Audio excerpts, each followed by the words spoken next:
क्यों लोग सोचते हैं सुहानी है जिंदगी। सच पूछिए तो सिर्फ कहानी है जिंदगी।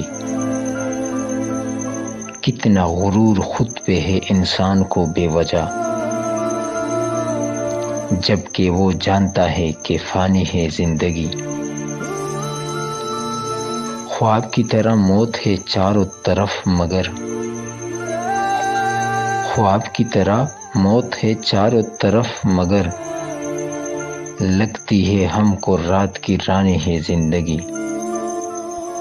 क्यों पड़ गए हो इश्क के चक्कर में तुम साजिद, क्यों पड़ गए हो इश्क के चक्कर में तुम साजिद। क्या मुफ्त में तुम्हें भी गिनवानी है जिंदगी। किरदार और अमाल का तो रिश्ता है मौत से, किरदार और अमाल का तो रिश्ता है मौत से।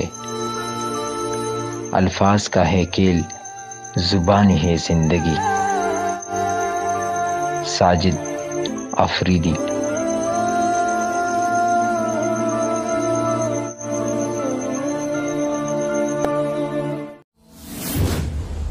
Please friends subscribe Sajid Afridi Official.